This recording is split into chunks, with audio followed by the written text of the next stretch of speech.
विद्युन्मानस्तु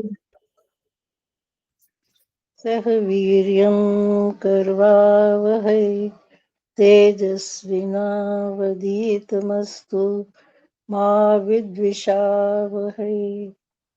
ओम शांति शांति शांति। सबको नमस्ते जी। आपका सारा ठीक है, बस नौ को सह नौ बोलो, सह नौ नहीं, सह नौ बोलो। उसमें दो मात्रा वो बड़े हाँ, हो। दो मात्रा है ना, न नौ। अस्मत् शब्द आप देखना, उसमें जहाँ न आता है ना, उसी के द्विवचन में नौ, न बहुवचन में होता है नौ, द्विवचन में, तो उसको ठीक कर दो। ठीक है, तो हम मंत्र का अर्थ कर रहे थे, आता हुआ था, जितना किया उतना तो समझ में आ गया ना सबको।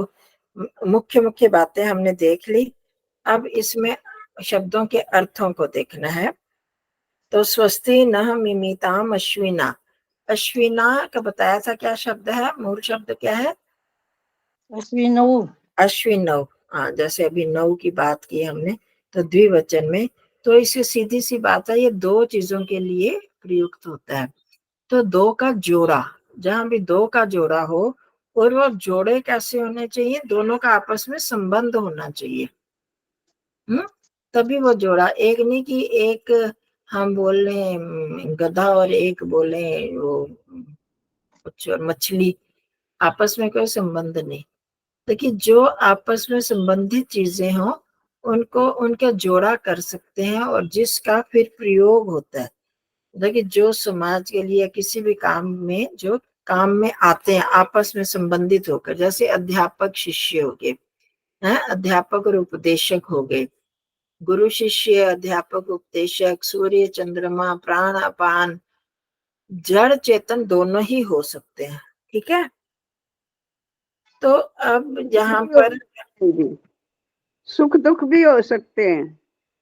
हाँ, अब सुख दुख भी, पर अश्विनौ यहाँ पर बात है, जो हम काम कर रहे हैं, जो प्रार्थना कर रहे हैं, वो हमारे लिए कल्याणकारी हो। स्वस्ति नः मिमिताम अश्विनौ, अश्विनौ नः स्वस्ति मिमिताम, या सुचेतुना भी शब्द आया था। सुचेतुना के बारे में एक बात बताई थी, याद है किसी को? सुचेतुना का क्या अर्थ होता है? उत्तम शुद्ध ज्ञान, उत्तम ज्ञान।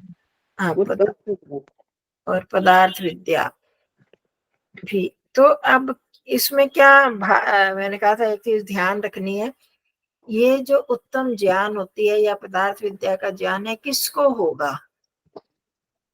जड़ों को या चेतन को? चेतन का ही करना है। तो जब हम इसका प्रयोग करते हैं सुचेतना शब्द का, तो वो चेतन के साथ सीधा लगेगा, अध्यापक और शिष्य। अध्यापक और उपदेशक, कहीं पर जो अध्यापक होता है एक जगह रह कर शिष्यों को, गुरुओं को पढ़ाता है, शिष्यों को उपदेशक स्थान स्थान पर जाकर उपदेश करता है, इनका संबंध हो गया। गुरु और शिष्य हो गए, दोनों आपस में एक दूसरे को पढ़ाते हैं। माता पिता हो गए, है ना, वो रहकर दोनों संतानों का पालन पोषण करते हैं, दोनों एक दूसरे के पूरक होते हैं।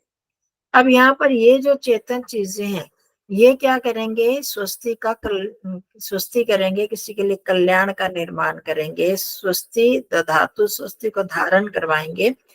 तो ये स्वयं अपनी अच्छी बुद्धि से, अगर हम अपनी बुद्धि, उत्तम ज्ञान ना हो तो कोई भी मनुष्य अच्छा कार्य नहीं कर सकता, है ना। हम भी जो लोग हैं, अगर तभी तो धियो यो न प्रचोदयात किया जाता है कि उत्तम ज्ञान हो। तो ये चेतन व्यक्ति में ही उत्तम ज्ञान का कौन धारण कर सकता है? किसके अंदर उत्तम ज्ञान होगा, उत्तम बुद्धि होगी? किसके अंदर होगी? चेतन में ही होगी, जड़ में तो नहीं हो सकती ना। अब सूर्य चंद्रमा प्राण अपान, इनका अगर हम प्रयोग करते हैं तो ये कैसे होगा? वो करने में उनकी उत्तम ज्ञान उनमें नहीं होगा, सूर्य चंद्रमा में नहीं, या प्राण पान में नहीं होगा। ये किस में होता है? जो इसका प्रयोग करते हैं।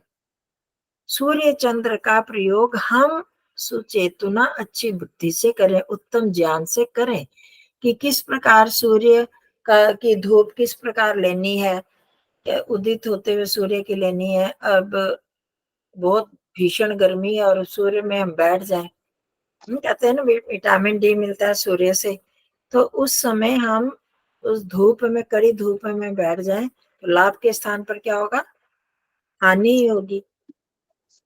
तो क्या करना, उत्तम ज्ञान से ये सुचेतना। तो अब वो जो उसका प्रयोग सूर्य तो नहीं करेगा ना किसी के लिए, उसमें उत्तम ज्ञान नहीं होगा, चंद्रमा में नहीं होगा।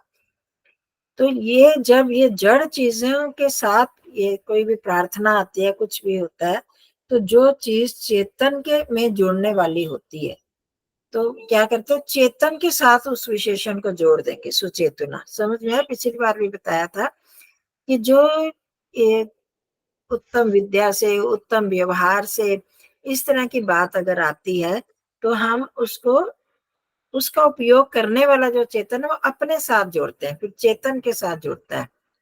बात स्पष्ट हो रही है? मैं कर पा रही हूँ बात को स्पष्ट?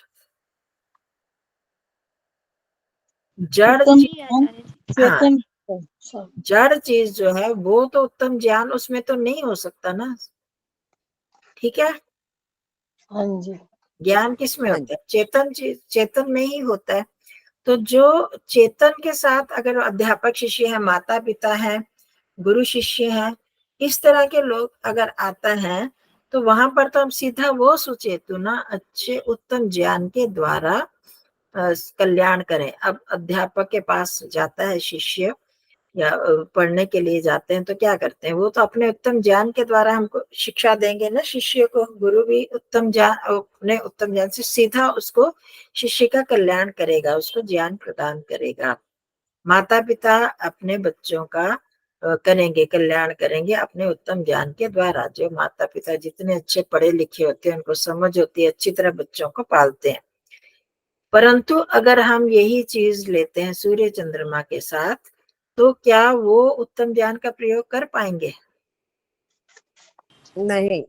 प्राणपान नहीं कर पाएंगे, सूर्य चंद्रमा नहीं कर पाएंगे।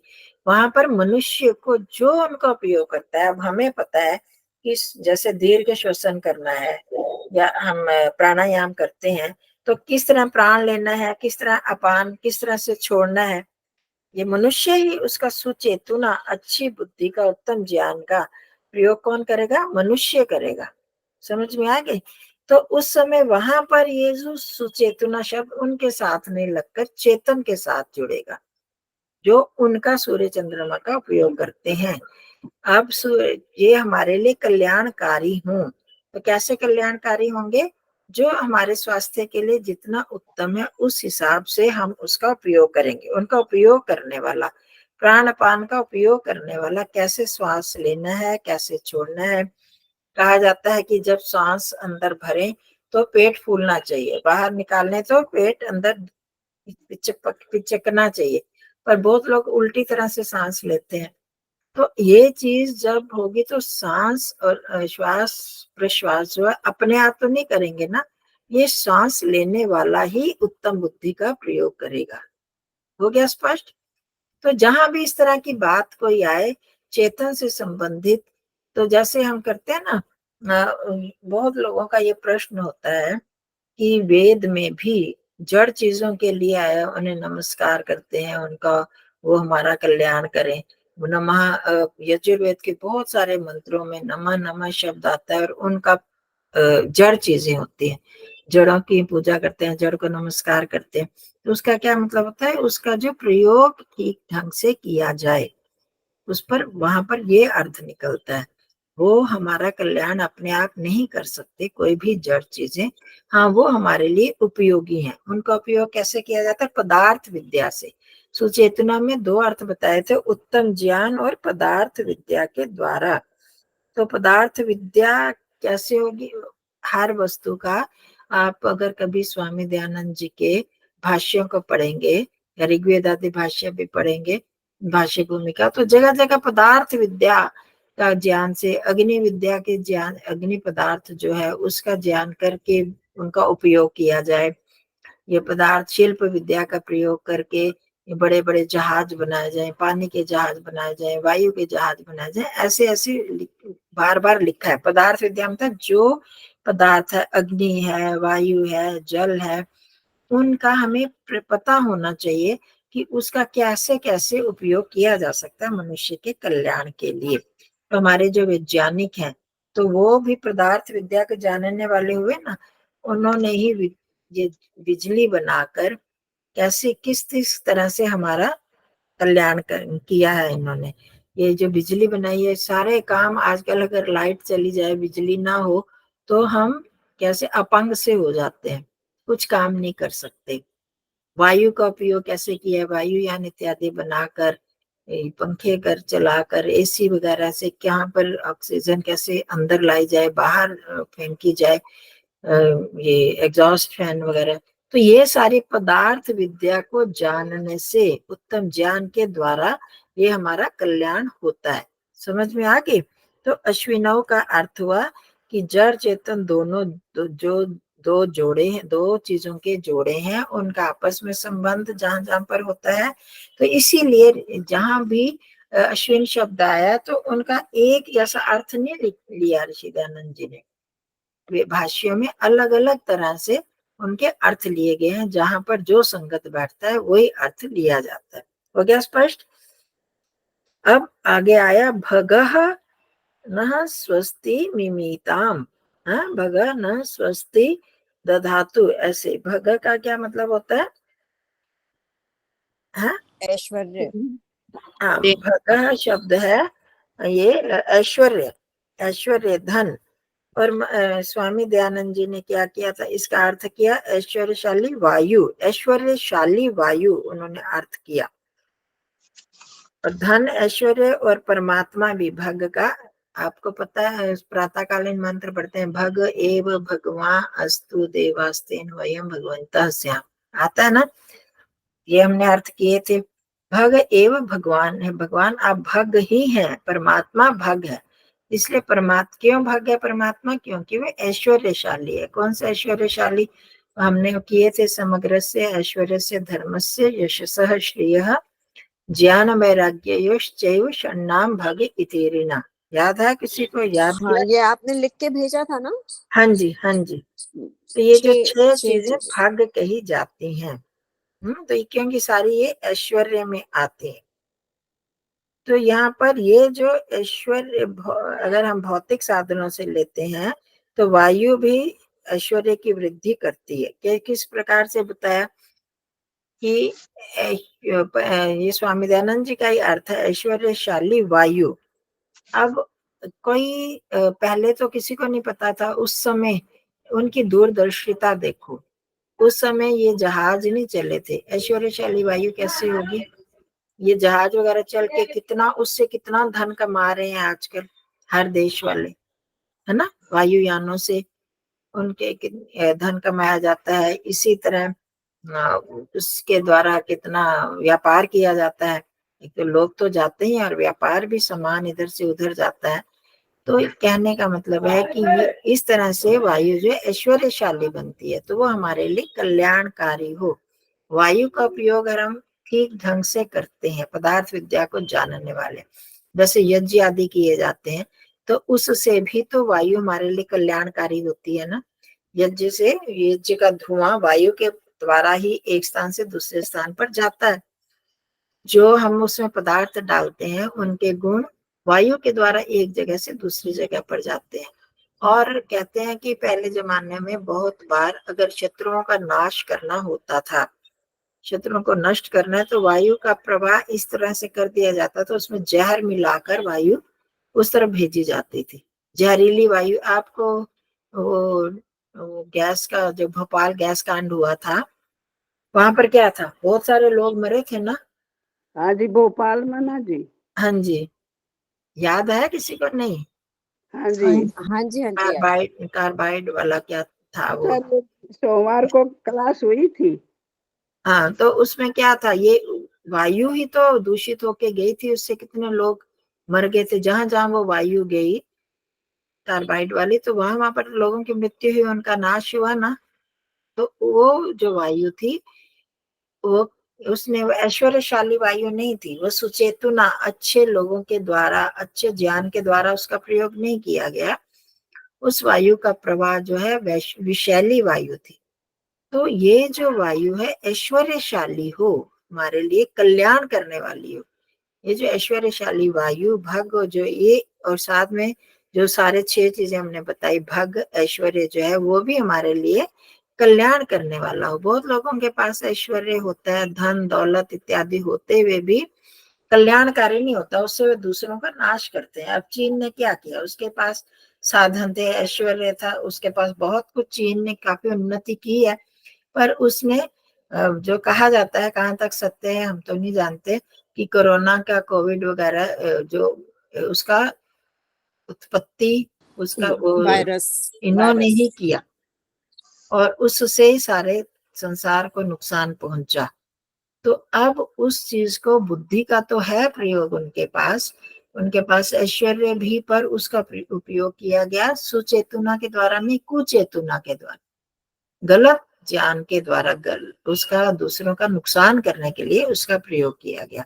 जिसके पास उत्तम ज्ञान होता है वो किसी का भी बुरा नहीं करेगा, अच्छा ही करेगा। तो इसलिए परमात्मा ये प्रार्थना की गई हमारे लिए, जो भग है ऐश्वर्यशाली वायु, परमात्मा या जो धन आदि ऐश्वर्य है, वो हमारे लिए कल्याण का निर्माण करें, हमारे लिए कल्याण प्रदान करें। ठीक है, ये हमने वाक्य तो बना लिए थे, पहले ही आपको बताया था, सबने, आप सभी उपस्थित थे। तो ये अब एक एक शब्द का करते जाएंगे। अश्विनौ, फिर आ गया भगः, फिर देवी अदिति, देवी अदिति ही, जो देदीप्यमान प्रकाशित विद्या, देवी दोनों जो है एक दूसरे के विशेषण विशेष्य हैं।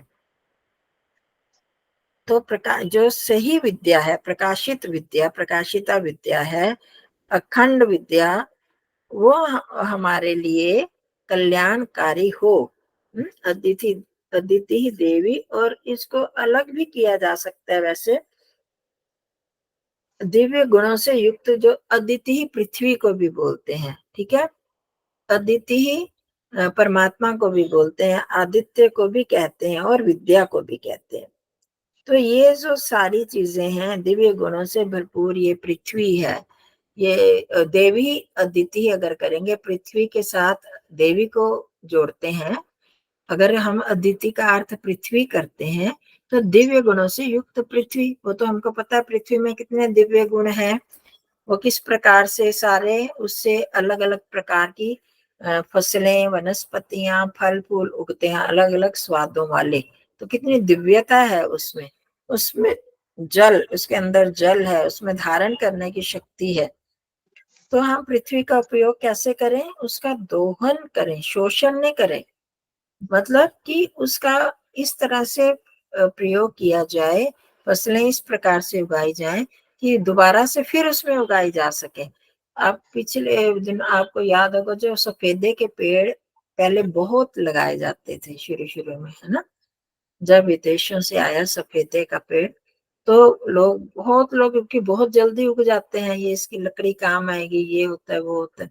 फिर बाद में धीरे धीरे पता चला कि इससे पृथ्वी की उपजाऊ शक्ति कम होती है, बहुत जल्दी बंजर भूमि बन जाती है। और अभी भी जो हम बहुत सारे ये केमिकल्स प्रयोग करते हैं, खाद्य वगैरह, तो वो भी कल्याणकारी उतने नहीं है, वो सिर्फ फसल को ज्यादा उगा रही है, परंतु उसमें वो कल्याण वाली चीज नहीं आती। बहुत सारी बीमारियां इसीलिए इस युग में आ रही हैं, किसी को कैंसर, किसी को क्या, किसी को हार्ट की प्रॉब्लम। तो शुद्ध हम कितना भी कह लें, पर जो केमिकल्स डलते हैं पृथ्वी के में डाले जाते हैं, तो वो उसका शुद्ध उपयोग नहीं है। तो ये जो दिव्य गुणों वाली पृथ्वी है, वो हमारा कल्याण करेगा। पृथ्वी तो नहीं करेगी ना कल्याण, उसका उपयोग करने वाले, यहाँ पर जड़ और चेतन की बात आ गई, सुचेतना। तो जो पृथ्वी का में उगाते हैं ये सारी चीजें, वो हमारे लिए कल्याणकारी हो। और प्रकाशिता विद्या, मतलब जो सही विद्या है, शुद्ध ज्ञान है, वो हमारे लिए कल्याणकारी हो। इसका क्या मतलब, ये जो विद्वान है वो हमें शुद्ध ज्ञान प्रदान करें। तो वो जो ये तो पक्की बात है कि अगर हमारे अंदर शुद्ध ज्ञान होगा, शुद्ध विद्या होगी, तो उससे हमारा कल्याण होगा ही। तो हमें भी क्या करना है, हमें कहते हैं हमारे पास ज्ञान, हमें तो इतना ही पृथ्वी है, हमारे पास इतनी ही है, मतलब इतनी ही विद्या है, हमें ही पता है। जैसे साकार वाली हम बात करते हैं, हम तो उसको भगवान मानते हैं। जब तक हम सत्य विद्या नहीं होगी तो हम ठीक स्वरूप को नहीं जान पाएंगे, तो हमारा उतना कल्याण नहीं हो पाएगा। तो इसलिए हमें क्या करना है, शुद्ध ज्ञान को प्राप्त करना है। तो उस शुद्ध ज्ञान से सुचेतुना, मतलब जो जो विद्या है उसके शुद्ध ज्ञान से, उसके प्रयोग से हमारा कल्याण हो। ठीक है। तो देवी अदिति, इसमें अलग अलग अर्थ ले सकते हो। ऋषि दयानंद जी ने अखंड विद्या और प्रकाशिता, दीप्यमाना प्रकाशिता विद्या अर्थ किया। और इसी तरह यहाँ कई जगह पर है दिव्य गुणों से युक्त जो पृथ्वी हमारे लिए कल्याणकारी होवे। फिर ये अनर, आप जो ये ऋषि दयानंद का अर्थ बोल रहे हो, ये कहाँ से बोल रहे हो? मैंने किसी के सुने थे अर्थ, उन्होंने अच्छा। बताए थे। मैंने तो मेरे पास तो है नहीं। अब कहाँ पर, ये कौन से वेद का है मंत्र? ऋग्वेद का है। ऋग्वेद का है ना। ऋषि दयानंद जी ने तो किया भी हुआ है, पहले सूक्त का तो अर्थ भी किया हुआ है ना। और मंडल, मतलब पहले मंडलों के अर्थ किए हैं। अब अनर्वण, अर्वा होता है गतिशील। अच्छा, आपको पता है अदिति शब्द किससे बनता है? दो अवखंड ने, दो धातु से बनता है। दो धातु है। दो का अर्थ होता है अवखंडने, खंड खंड होना। और अदिति बन गया तो खंड खंड न होना। तो इसीलिए पृथ्वी खंडित नहीं होती। परमात्मा का नाम भी अदिति इसीलिए, आदित्य का भी नाम इसलिए है कि वो अखंडित है, इसलिए ये नाम है। और मैंने शायद अश्विनव का भी बताया था, अशुंगतौ, उसमें व्याप्तौ, ये तो बताया था अशुंग व्याप्तौ, व्याप्ति अर्थ में है, उसमें अर्थ आता है। तो ये हर शब्द में, पिछली बार जब हम यौगिक, योग रूढ़ी और रूढ़ी अर्थ को बात कर रहे थे, तो उसमें ये बताया था कि हर शब्द में कोई ना कोई धातु लगी होती है, और उस धातु के अनुसार जब अर्थ किए जाते हैं तो वो यौगिक अर्थ होते हैं, और वेद के अर्थ यौगिक ही होते हैं। इसलिए एक एक शब्द के बहुत सारे अर्थ बन जाते हैं। जैसे मैंने वो जलज की हम बात कर रहे थे, तो जल से उत्पन्न होने वाला, जल में उत्पन्न होने वाला। तो अब जल समुद्र में ले, नदियों में ले, तो कितने प्राणी उत्पन्न होते हैं, कितनी चीजें उत्पन्न होती हैं। मोती भी, ये सीपियां बनती हैं, और दूसरे मछलियां, ये मगरमच्छ, ये वो कितने करे, सारे जलज में आते हैं। पर हम सबको जलज नहीं कहते। तो यहाँ पर वेद में उसका अलग अलग स्थान पर अलग अर्थ किया जा सकता है, क्योंकि यहाँ के अर्थ यौगिक होते हैं। याद है यौगिक, योग रूढ़ी और रूढ़ी अर्थ समझ में आए थे? हाँ जी, हाँ जी। हाँ। तो अब इसके बाद हो गया अनर्वणा। तो अरवा, ये बात चली थी। अरवा, अरवा होता है गतिशील। और न अरवा, अनर्वा। ठीक है। अनर्वा कैसे बना? अरवा को में साथ में जब न जोड़ दिया तो बन गया अनर्वा। जब आगे धातु के शुरू में, किसी धातु के शुरू में अगर ये है स्वर है, तो उसके पहले न जुड़ता है अगर, तो अन बन जाता है उसका। समझ में आया? एक बार फिर से बोलना, क्या शब्द क्या है? बहुत सारे शब्द है किसमें? ना उल्टे, वो याद नहीं आ रहे नहीं उदाहरण। नहीं, ये किसमें जुड़ा है? अन, अरवा, अरवा धातु, अरवा धातु। अरवा उपसर्ग। धातु में न जुड़ा। अन में न, न मतलब नहीं, उल्टा जब करना होता है तो न जब जोड़ते हैं, तो अगर धातु में, धातु के शुरू में स्वर हो, तो उसका न का अन बन जाता है। ठीक है। और अगर स्वर ना हो तो अ रहता है। जैसे सत्य का असत्य हुआ। और रित, रित का जब जोड़ते हैं तो क्या बनता है? अनरित। आया समझ? हाँ जी। रित री वो है ना, स्वर है ना, तो हाँ जी। उसमें जब उल्टा करते हैं तो क्या बनता है? अनरित बनता है ना। और ये सब, हाँ जी, ये लिख कर भेज दो दीदी। और लिखो आप, स्वर अगर धातु के पहले स्वर हो, हाँ, पहला वर्ण स्वर हो धातु में और उसमें न जोड़ा जाए तो उस न का अन बन जाता है।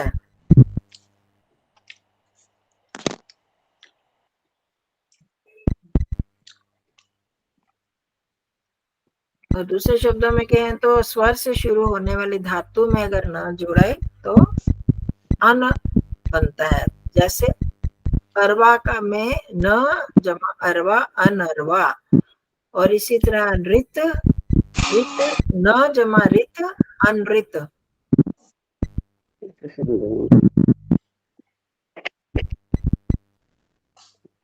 अगर धातु से पहले सत्यम, सत्यम ब्रूयात, प्रियम ब्रूयात, ना ब्रूयात सत्यम, तो कौन सा आता है? नानृतम वाला है ना। ब्रूयात सत्यम का सत्यम अप्रियम, भूल गया। सत्यमेव जयते नानृतम। हाँ जी, ये आता है सत्यमेव जयते। नानृतम, सत्य की ही जय होती है, अनृत की नहीं। अनृत नहीं जीतता, सत्य जीतता है। अनृत, अनृत मतलब जो रित नहीं है। रित का मतलब सत्य ही होता है ना। तो अनृत, चाहे उसके थोड़ा सा भेद है पर मुख्य रूप से तो सत्य को ही कहेंगे। थोड़ा सा बंद करो ये अपना माइक, दोनों सत्या बहन जी और अंजना जी खड़खड़ हो रही है। शशि दीदी का भी खुला है। समझ में आई बात? ये नियम समझ में आया? तो मैं तो आया दीदी। अगर धातु के शुरू में व्यंजन हो, स्वर ना हो, तो न जोड़ेंगे तो अ जुड़ जाएगा। जैसे सत्य, न सत्य, असत्य। जितने भी उल्टे शब्द हैं उनमें अ या अन होता है ना। और उदाहरण समय याद नहीं आ रहे। इसी तरह दिति, दो धातु से दिति बना। दिति में, दिति में न पहले जुड़ गया तो क्या बन गया? अदिति। अनदिति नहीं बना, अदिति ही। पर यहाँ अरवा में अनरवा, तो अनर्वन, उस शब्द से अनर्वण। अनर्वण क्या बन गया? ये हो गया, ये जो अचल है, जो चलता नहीं। अरवा मतलब गतिशील, जो गतिशील नहीं है। तो ये बन गया पर्वत आदि जो चीजें हैं, पर्वत जैसी चीजें जो गतिशील नहीं है, अगतिशील पदार्थ, वो भी हमारे लिए कल्याण का निर्माण करें, हमारे जीवन में कल्याण को धारण कराएं। ठीक है। अब पहाड़ों से, पर्वतों में से कितने लाभ उठाए जा सकते हैं। तो कैसे स्वस्ति का कैसे कल्याण होगा? मनुष्य उनका उपयोग करेगा ना। वहां से जड़ी बूटियां इकट्ठी करो, वहां पर जाकर पहाड़ों से, में पहाड़ों का हम दोहन ना करें, उनको तोड़े नहीं, तोड़ तोड़ के वो करते हैं तो सारा पॉल्यूशन बढ़ जाता है। फिर वो बरसातें कम आती हैं, समय पर नहीं होती। तो इन सब का प्रयोग ये हमारे लिए कल्याणकारी होवे। ठीक है, आगे बढ़े। तो सबका अर्थ तो देखिए हमारे अनर्वणा का मतलब क्या बताया? पर्वत आदि पर्वत। अगतिशील, अगतिशील पदार्थ जैसे पर्वत है, अचल पर्वत जो नहीं चलते। जड़ भी कर सकते हैं जी। नहीं, जड़ तो बहुत सारी चीजें हैं। जैसे हमने पृथ्वी का, वो भी जड़ है। तो पृथ्वी तो घूमती है ना। तो हाँ जी। पर्वत आदि जो अचल पदार्थ, जो चलने वाले नहीं है, एक जगह टिक के रहने वाले। तो ये जो प्रातः ये अपने संध्या उपासना में आता है जो मंत्र, उसमें भी अर्णवाद आता है। वो तो नहीं, उस उसमें समुद्र के लिए आता है ना। हाँ अर्णव, वो अर्णव अर्णव। शब्द है। और ये ये क्या शब्द है? अनर्व, ये अनर्व। हाँ ये ठीक। अनर्व अलग शब्द है। ठीक। चलो आगे, स्वस्ति पूषा। अब क्या बन गया वाक्य? पूषा नः स्वस्ति मिमातु या दधातु। दधातु यहाँ ले लो। जो पूषा नः स्वस्ति दधातु, ठीक है। तो पूषा किसको कहते हैं? जो पोषण करने वाला। पूषा क्या होता है? पोषण करने वाला, पुष्टिकारक जो पदार्थ हैं, जीवनदायक जो पदार्थ हैं। तो जैसे अन्न इत्यादि जो हैं वो जीवनदायक। और कौन से हैं पुष्ट करने वाले? जल, मेघ, अन्न इत्यादि, ये सारे पूषा कहलाते हैं, ठीक है। ये हमारे लिए कल्याण को धारण कराएं, धारण करें।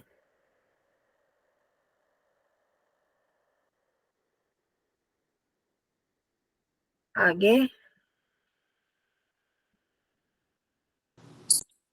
असुरो। असुरो न स्वस्ति दधातु। असुर का क्या मतलब होता है? सूर्य। चलो ये समझने वाली बात है। असुर को राक्षसों को बोलते हैं, वैसे हम जिसके लिए प्रसिद्ध है। असुर शब्द दो तरह से बना है। असु मेन चीज जो इसमें मुख्य है, असु है। असु शब्द है, असु धातु। असु इति प्राण नाम। असु किसको कहते हैं? प्राणों को। किसको कहते हैं? असु। है, असु का अर्थ है प्राण। असु इति प्राण नाम। अब ये जो इसको र जो शब्द आ गया असुर, ये दो तरह से इसकी विग्रह दो तरह से किया जाता है। असून राति इति। असून, असु का बहुवचन करेंगे, द्वितीय विभक्ति एक वचन, बहुवचन तो क्या बन जाएगा? असून। असु, असु, असव, असुम, असुह, असून, द्वितीय विभक्ति बहुवचन। तो जो असून राति, तो मतलब जो प्राणों को, असु का मतलब क्या बताया? प्राण। जो प्राणों को देता है, राति मतलब देता है, जो प्राणों को देता है वो असुर हो गया, ठीक है। और दूसरा शब्द अर्थ होता है असून रमति। रम धातु से बनता है। तो असुर शब्द दो तरह से बताया आपको। प्राण, असून रमति इति असुरः। तो ये जो शब्द राक्षसों के लिए या दैत्यों के लिए प्रसिद्ध हुआ असुर शब्द, वो असून रमति इति, जो अपने प्राणों में ही रमन करते रहते हैं। उनका मुख्य उद्देश्य क्या होता है कि अपने प्राणों को हमने बचाना है, चाहे दूसरे का नाश हो जाए, दूसरा मरता है मरे, दूसरे की हानि करनी है तो करे। अब ये वही करते हैं ना असुर लोग। प्राणों में मतलब जो उनको अच्छा लगता है, खाना पीना अच्छा लगता है, विषय भोग अच्छे लगते हैं, तो वो उनको करने के लिए कि उसी में रमण करते रहते हैं। उनका 24 घंटे हर क्षण यही उद्देश्य होता है कि हम अपने जीवन को कैसे सुखी बना लें, अपने अपने जीवन को कैसे बचा लें, दूसरे से उनको कोई मतलब नहीं होता। तो इसलिए वो राक्षस के लिए भी प्रसिद्ध हुआ। पर असुर जो यहाँ पर आया, तो हमारा स्वस्ति कल्याण कौन करेगा? वो असुर तो नहीं कर सकते ना। असु उसको ऐसे कर सकते हैं, उसका विग्रह असुषु रमते इति, जो असुओं में, अपने प्राणों में ही जो रमते रहते हैं, वो हो गया असुर। और असून राति थी, जो प्राणों को देता है, जो प्राणों को देते हैं, जो दूसरों की रक्षा करेंगे, वो क्या करेंगे? प्राणों को प्रदान करेंगे ना, उनका जीवन प्रदान करेंगे। तो इसलिए वो जो असुर हैं वो बहुत तरह के हैं। परमात्मा सबसे बड़ा असुर हुआ कि नहीं?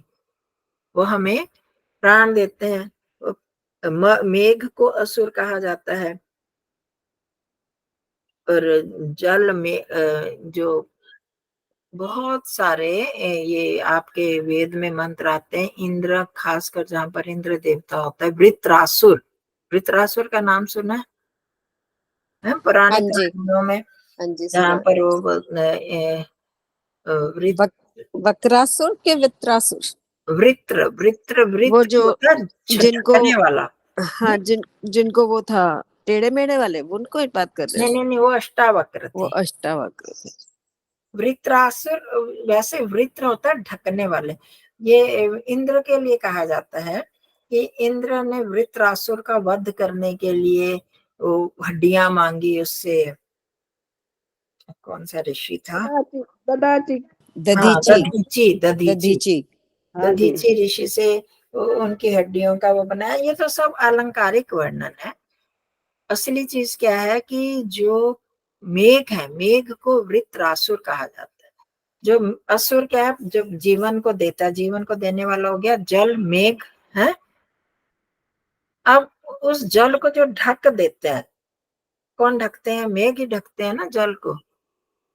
तो उस बादलों को जो तोड़ देता है, वो इंद्र हो गया। सूर्य तोड़ देता है उन बादलों को। तो अब वो या वायु, उसका जल का देवता इंद्र को माना जाता है।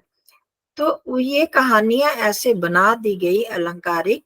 तो इस तरह से तो कुछ नहीं हो सकता। तो जो जल को ढक देते हैं वृत्र, मेघ, उनको जो तोड़कर फिर बारिश बरसाते हैं, तो इसलिए वो उनको असुर कहा जाता है कि वो हमको जीवन देते हैं। जल ही जीवन देने वाला है ना।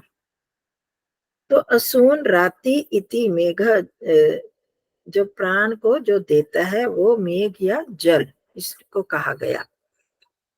तो ये भी हमारे लिए कल्याणकारी होवे। तो ये जो जल मेघ है, आपको पता है मेघ पानी देता है, बादल हमें जल देते हैं, इसलिए हमारे लिए कल्याणकारी है। इसके साथ जो बादलों में जब गड़कते हैं ना, कड़कती है बिजली, तो ये हमारे यहाँ है ना, शन्ना कनिक्रदत देवा पर्जन्य अभिवर्षतु, ये शांतिकरण में है ना मंत्र। तो उसमें एक कनिक्रदत देवा पर्जन्य अभिवर्षतु, कनिक्रदत मतलब कि बिजली की गड़गड़ाहट के साथ बादल बरसे। उसका क्या मतलब है? जब ये बिजली कड़कती है तो कहते हैं कि एक बार बिजली कड़कने से पता नहीं कितने टनों नाइट्रोजन उसके साथ आती है।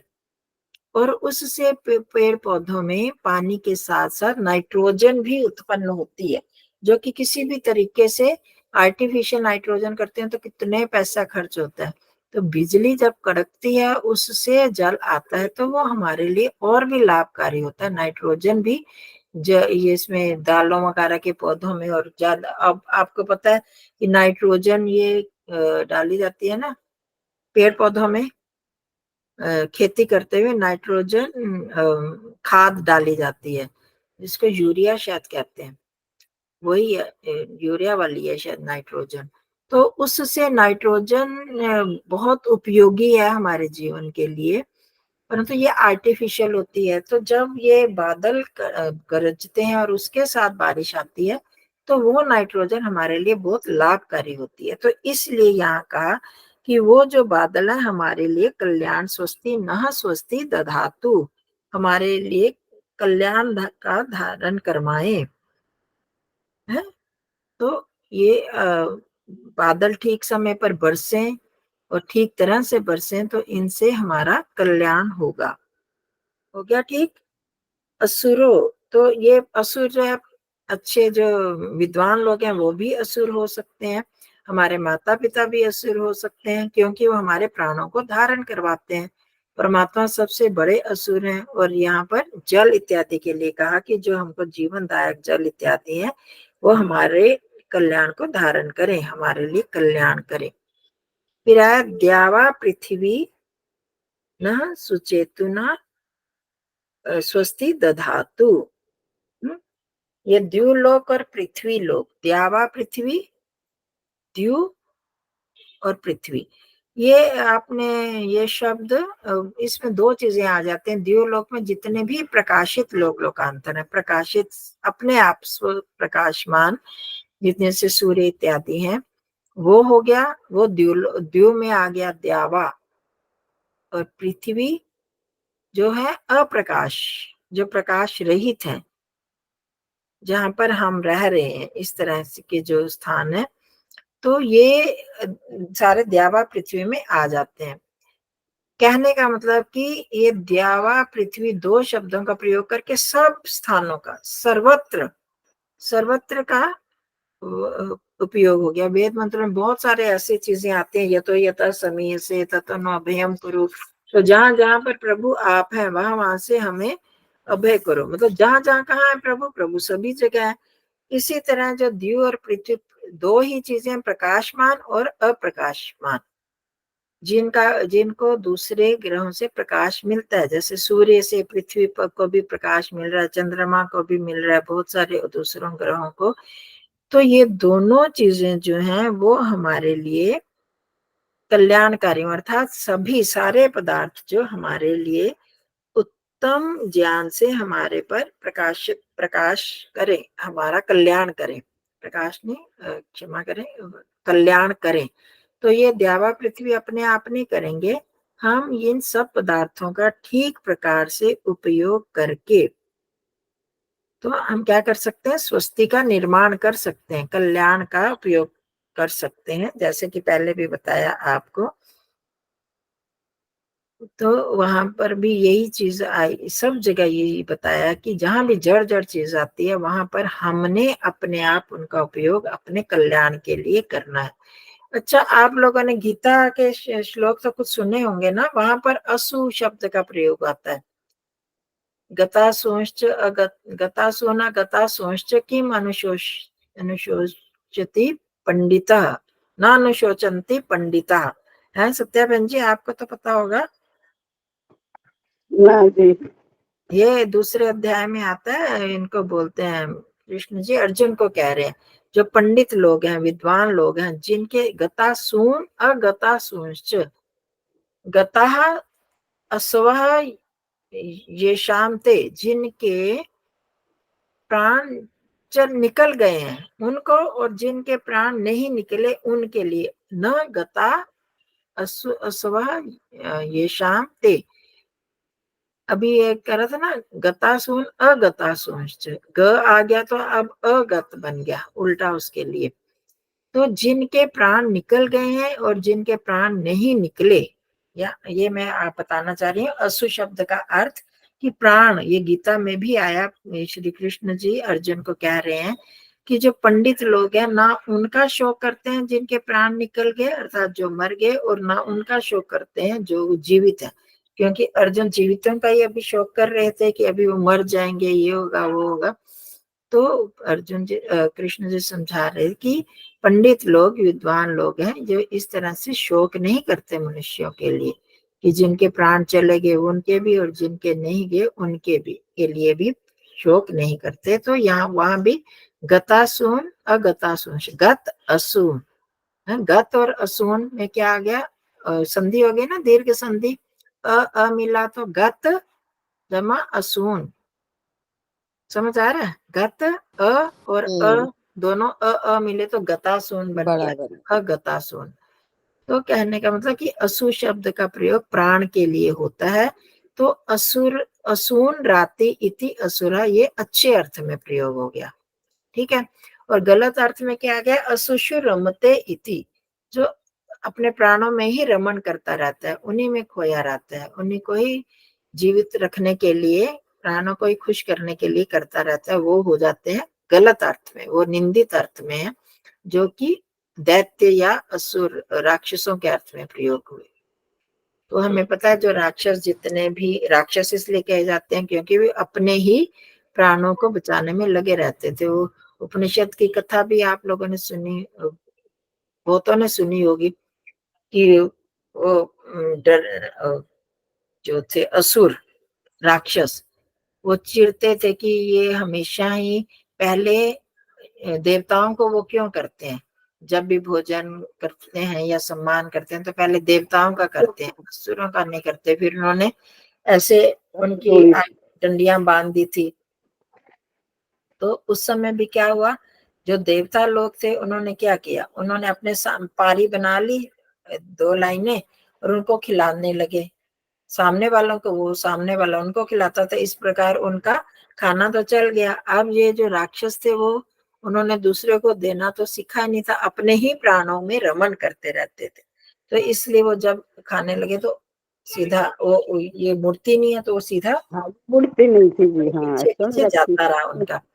तो क्या कहने का मतलब कि वो उनको समझ ही नहीं आती, जो अब भी जो हम मनुष्य हैं उनमें जो सिर्फ अपने प्राणों को बचाने में ही लगे रहते हैं, इसका मतलब वो हो गए राक्षस, वो उस तरह के असुर हो गए। जब असुषु रमते इति, जो अपने ही प्राणों में अपने जीवन चलाने में ही जो रमन करता रहता है वो है राक्षस। और जो दूसरों के प्राणों को देता है, जीवन की रक्षा करता है, वो हो गया देवता। असुर भी मतलब उसका अर्थ हो गया देवता। दोनों एकदम उल्टे अर्थ में आते हैं। वैसे तो राक्षस अर्थ जो भी है वो भी रक्ष धातु से बना है। राक्षस शब्द हम कहते हैं दैत्य होना चाहिए, असल में राक्षस भी रक्ष धातु से बना है, रक्षा करने वाला, जो रक्षा करते हैं। वो भी बहुत जगह उसका भी अच्छे अर्थ में प्रयोग होता है। तो ये तो प्रसंगवश बात चली।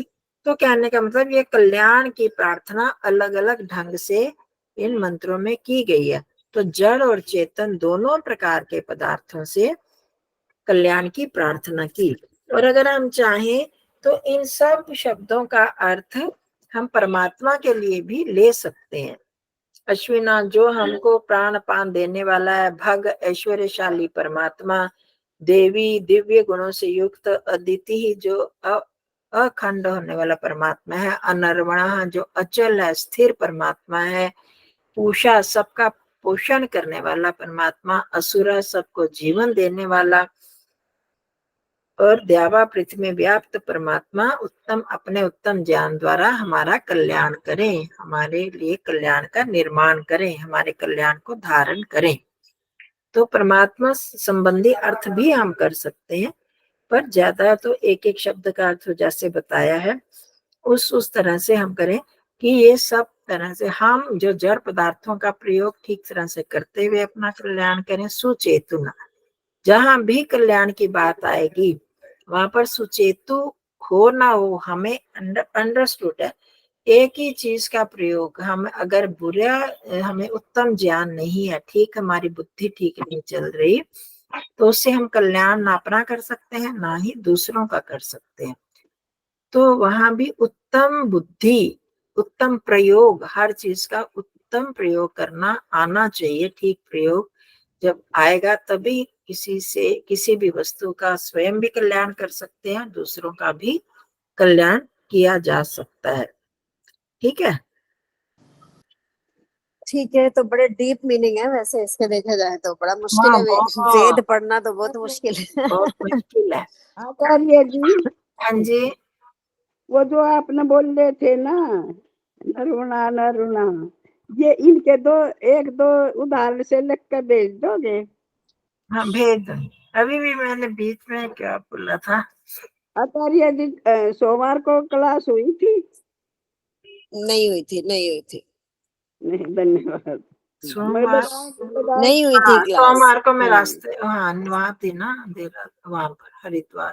अच्छा, ये आप एक बार बताना, एक तो असून राती थी आपने बोला था, और दूसरा असून रमती थी। असुषु, असुषु। असुषु।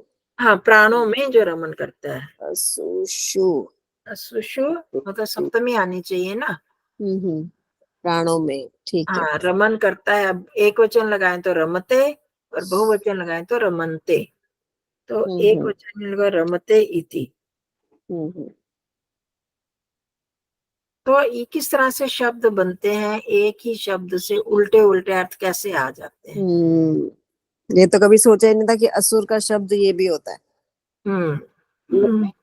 नमस्ते आचार्य जी, सबको नमस्ते जी, धन्यवाद जी। नमस्ते जी, नमस्ते जी। अब मतलब बहुत सारी मूलभूत चीजें तो की हैं इस मंत्र में, आगे हो सकता आगे तो जहां भी जड़ चेतन का आएगा हम सीधे सीधे कर सकते हैं अपने आप।